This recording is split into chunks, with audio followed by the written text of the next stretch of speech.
Pagdating ni Saul sa Jerusalem, sinikap niyang mapabilang sa mga alagad doon, ngunit silang lahat ay takot sa kanya. Dahil hindi sila makapaniwalang isa na siyang alagad.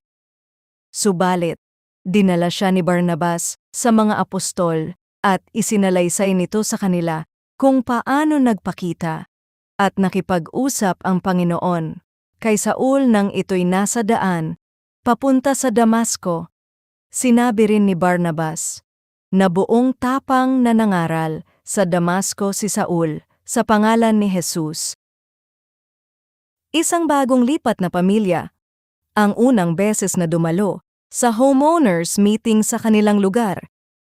Tahimik silang nakaupo sa isang tabi habang pinag-uusapan ng mga residente ang mga concern sa neighborhood.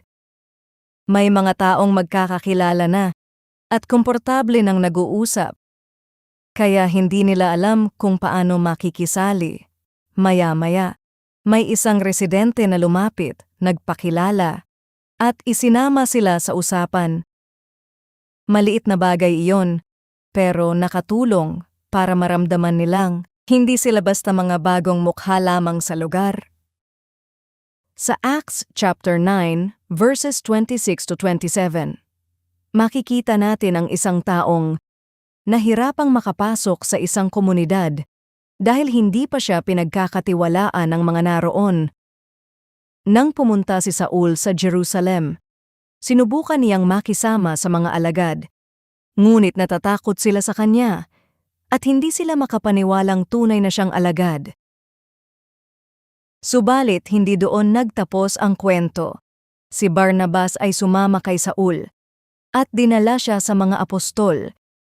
Ipinaliwanag niya kung paano nakita ni Saul ang Panginoon at kung paano ito nagsalita sa kanya, pati ang kanyang katapangan sa pangangaral sa pangalan ni Jesus. Sa pamamagitan ni Barnabas, nakilala ng mga alagad ang pagbabago sa buhay ni Saul. Hindi natin kailangang magdagdag ng mga dahilan kung bakit ginawa iyon ni Barnabas. Sapat nang makita ang ginawa niya, naging tulay siya upang hindi manatiling mag-isa si Saul sa isang komunidad na hindi pa siya mapagkakatiwalaan. May mga pagkakataon ding maaaring maramdaman nating wala tayong lugar, lalo na kapag bago tayo, hindi tayo nauunawaan, o may mga taong nagdududa sa atin. Ngunit maaari tayong gamitin ng Diyos upang tanggapin at tulungan ang mga taong nahihirapang makahanap ng lugar sa gitna ng kanyang mga tao.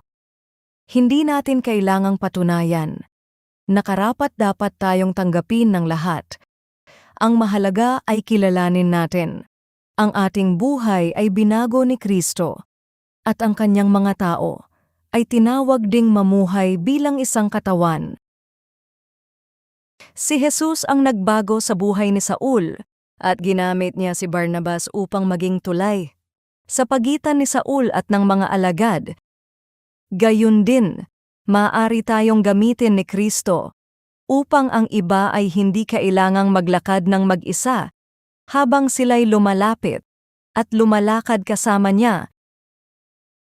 Panginoong Jesus, salamat dahil ikaw ang nagbago sa aking buhay at inilagay mo ako sa gitna ng iyong mga tao.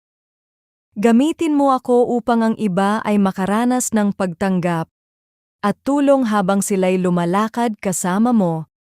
Sa iyong pangalan, ito ang aking dalangin. Amen.